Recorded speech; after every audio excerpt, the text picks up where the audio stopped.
let's begin with you, Felipe. A successful transition for hard-to-abate industry requires an enabling infrastructure. It also requires low-carbon value chains, which is matched then with relevant policy. Leadership Group for Industry Transition, or LeadIT, is a very, very interesting initiative that has been started. Could you tell us a little more about that and how you are managing this facilitation? Absolutely. Thank you, Rupali. Hope you can hear me okay. Firstly, I'd like to say thank you so much to Ambassador Lal and Ambassador Tessel for mentioning us in your interventions at the beginning. I can maybe start by saying, giving a little bit of background to LeadIT for those of you that don't know. So it's a public-private partnership focusing on reaching net zero emissions. And at the time when it was launched in 2019 by the governments of Sweden and India, its mission was to build momentum. And if we think back to 2019 and the years that have happened since, we realized that the world, in terms of the global industry decarbonization landscape, has completely changed. We've seen the Inflation Reduction Act in the USA. We've seen the EU with its Green Deal industry plan, CBAMs popping up. But we've also seen there's a sevenfold increase in the number of green steel projects that LeadIT tracked in its Green Steel Tracker, as well as a number of CCUS projects in cement, and some healthy competition from startups challenging the notion that CCUS in the cement industry is the only game of town, some of which are in this room with us today. So in some senses, the mission of LeadIT originally has been superseded. So we've kind of started to shift our focus. We moved from thinking about building momentum to building partnerships, or more fostering or facilitating partnerships. And what do I mean by that very sort of jargony, buzzwordy language? Well, let me give you 3 examples. So firstly, LeadIT helps to shine a spotlight on the champions and challenges to industry transition. So by champions, I'm referring to the front-runner companies that are developing innovative decarbonization solutions. And by challenges, I mean the areas or issues where it still feels like it's 2019. So things that, for instance, in developed countries, things like permitting or leveling the playing field. And in emerging markets, things like the cost of capital or access to technology and know-how. The second point is that we help connect our company members that are interested in scaling up their technologies. And we do this by connecting them to actors within our network that might help to find new business opportunities, new funding opportunities. And if there is appetite, connecting our members that are interested in co-developing technologies together and technology transfer. And the third point I would say, which you've kind of hinted at and others have hinted at as well, is this matching of ambitious emerging economies, emerging markets with front-runner countries. So one example of that is, of course, the India-Sweden Industry Transition Partnership. The other is the Brazil-UK partnership. And just to sum all that up, I think the only way that we're going to move the needle on the things that we need to move it on, so policy, finance, technology, infrastructure, some of the things you mentioned, Rupali, is through building and fostering these partnerships that are very much needed. And that is exactly the focus of LeadIT today and where LeadIT helps. Well, very interesting, and I think we will be hearing more on LeadIT in the course of this seminar. I will jump to Carl right now. Carl Johan, alternative energy sources and store is crucial for industry transition.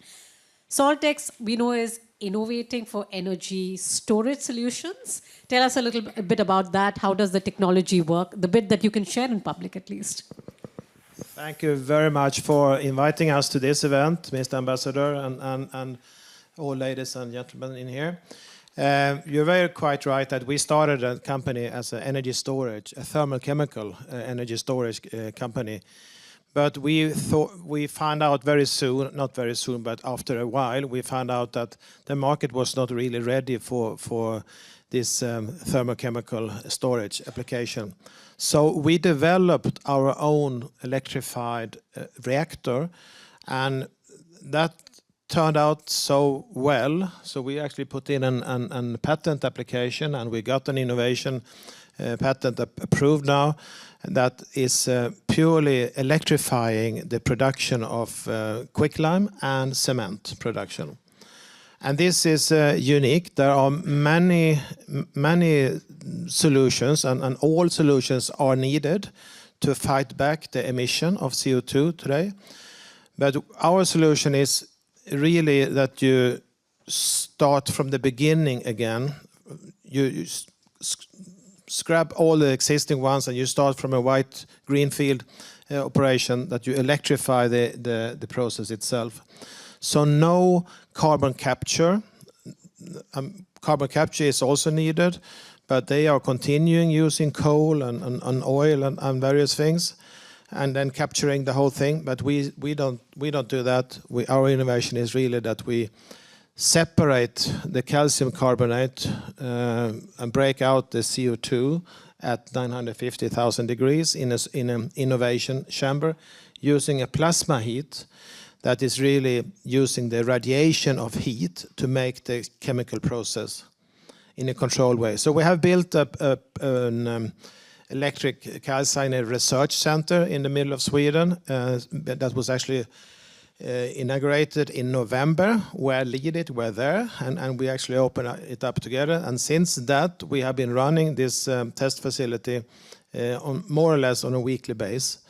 We have good results, but we need to do more tests about it. So it's not that easy. I usually say that if it would have been easy, someone else would have been done it. So, but that's we are working on it. Well, that's a nice way to put it. I will now jump across to Thermax, which has been solving for environmental and energy solutions. So with multiple energy options available, how does a company like Thermax look at a green transition from a business growth point of view? Thanks, Rupali. Pleasure to be here with Ambassador Lal. Thank you. And all the other dignitaries. So the way Thermax has operated and worked is, if I can just draw a box and there's an industry in there. So Thermax provides what it needs to run its business. Yeah. So we provide heating, cooling, clean water, and then it chucks out a lot of garbage on the other side. So we clean that up. So that's wastewater, that's effluent, that's pollution, gaseous and particulate. And we, again, try to reuse that and put it back into the system. So if you look at the way Thermax has evolved over time, it's always through adjacencies. We first knew boilers. When we said boilers need clean water, so we got into water treatment. Water treatment needs chemicals, we got into those chemicals. Boilers pollute, we got into air pollution control. So in that way, we kept on building on our existing portfolio. Now, coming to green transition, Mehra has mentioned a lot of it in her talk. We use a lot of biomass now, and this is waste biomass and not anything that will take away from food security. We look at ways in which to use different areas of waste back into the process, into the system. So if there's the slightest amount of waste water, if there's the slightest amount of waste energy, steam, we'll put it back into the system. And that's how we create a kind of circular economy within the ecosystem of a factory. Coming to newer technologies, these are going to be more and more difficult, more complex. We've had an occasion to deal with fuel cells with the Department of Defense in India. That was mainly for air-independent propulsion of submarines. But from that, there's so much offtake that we have received. And the government has been kind enough to say, hey, if you want to develop something from this, please go ahead and do it for our domestic consumption and for export if required. So we're working on that. We're looking at electrolyzers, yeah, for green hydrogen. Now, this is another area where I think we will need some help. It's very, very difficult to get technology in this area. So what we are extremely good at is what we call as engineering, procure, and construct. We do a good job of that. So we've got partners who are willing to give us the core technology in terms of a black box, but then we put everything else together. That's the balance of plant around it.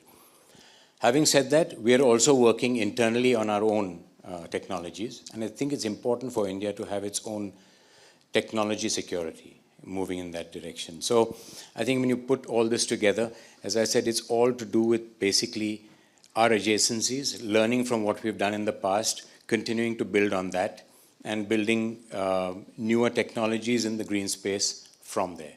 So I'd leave it at that. Thank you. Very interesting. Thanks, Pheroz.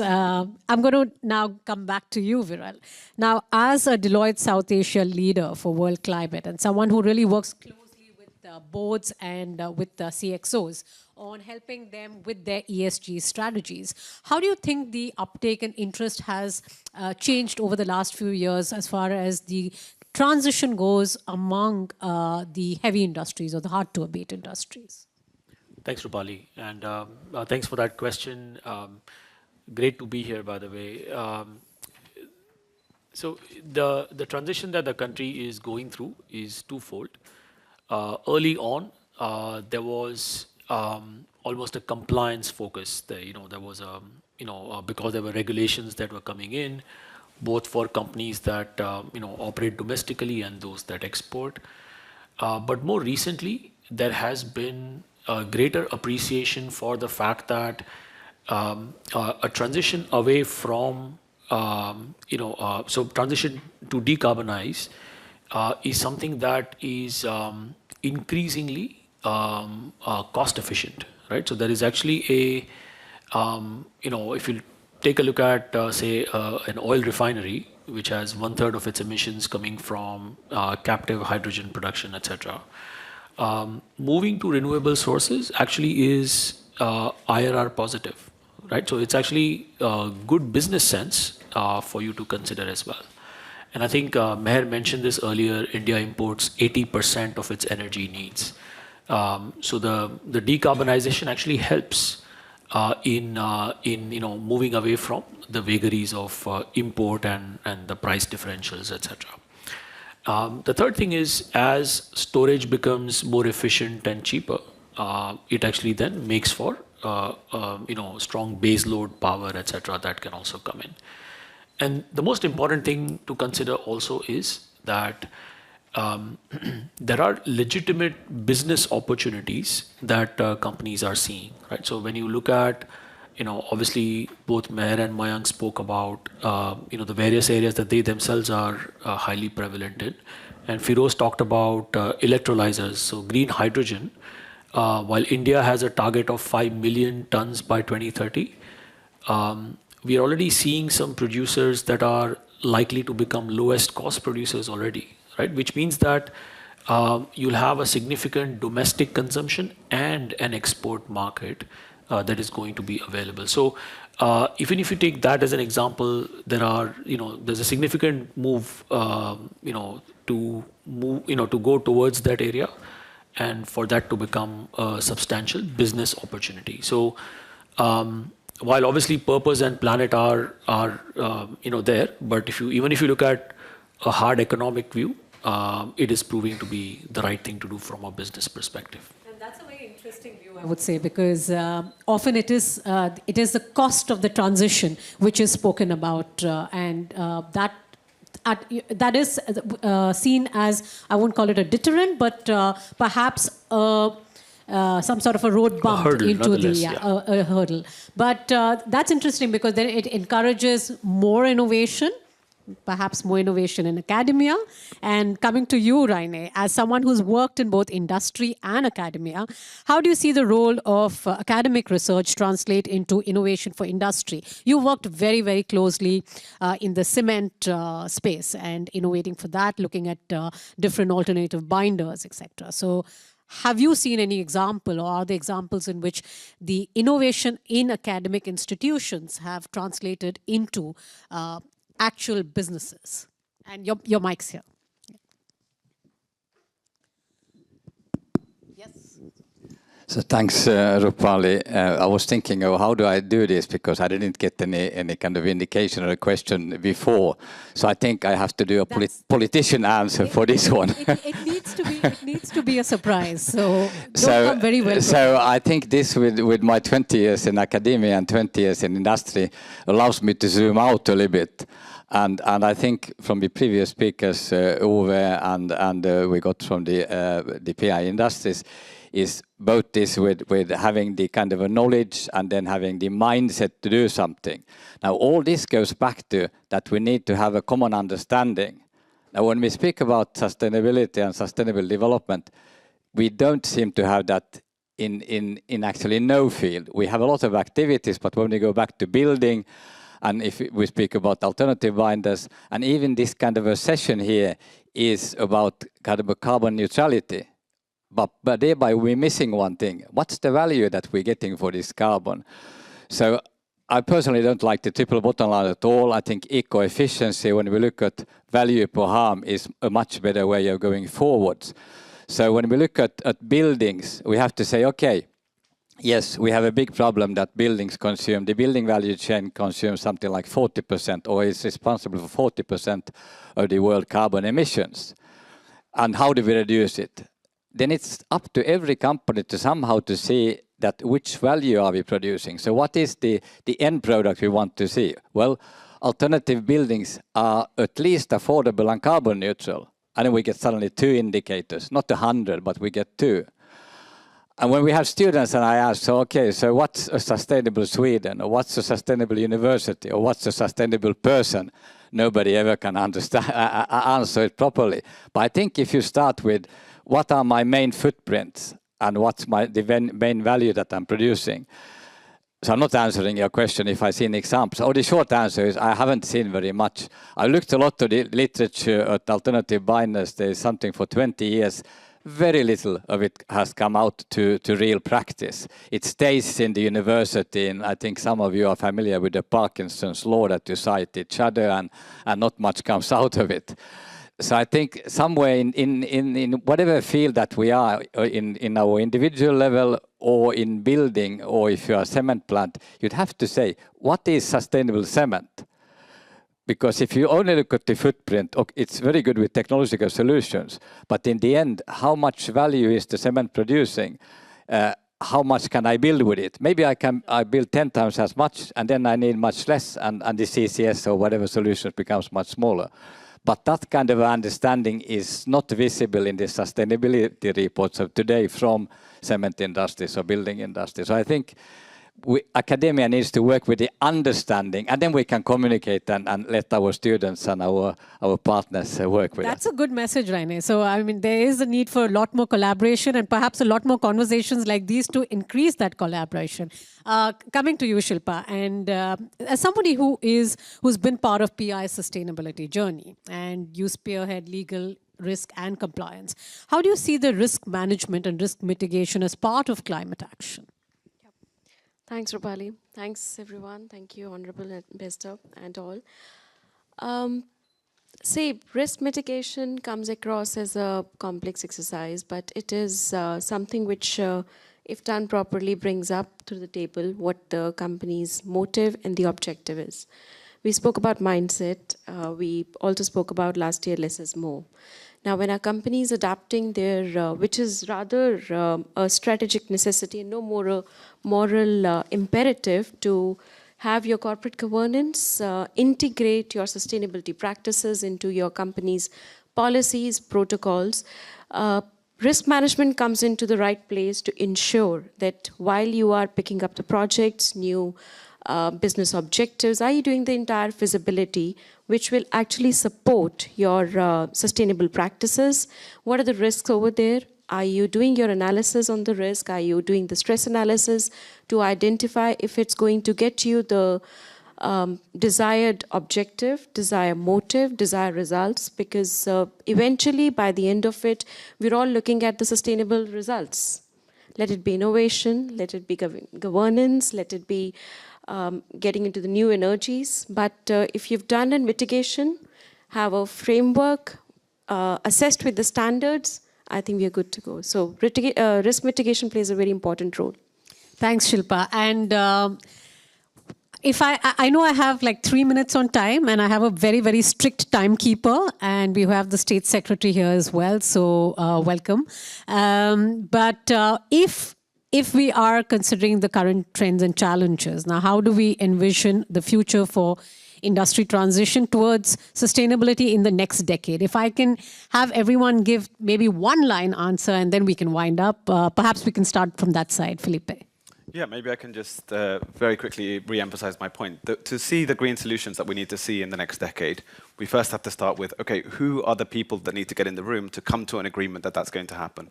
And without that first step, you're never going to reach that. Get everyone in the same room. Viran.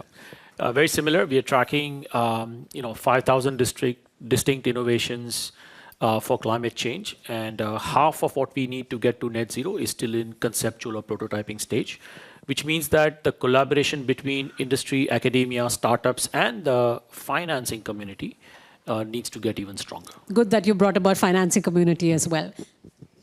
Get the wisdom, get the mindsetting into the boardroom and set that they really want to do this now, because we need to do this change, and that's directly. And so many things you want to say here now, but we are working together with Dalmia, 40,000 tons cement produced every year. They have the plan to go up to 80,000 tons.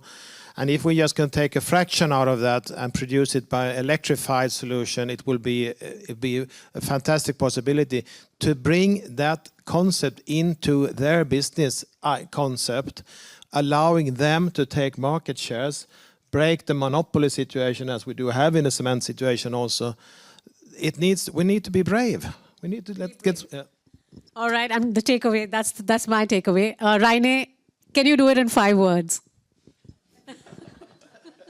Decide what is climate sustainability for you and what is sustainable development. Define that and start from there. I think it's all about knitting companies' objective, knitting your regulator needs, and know what you want to do actually. So bringing in a more proactive regulatory framework. Precisely. All right. Yes. Pheroz, the last word. Yeah. So it's academia,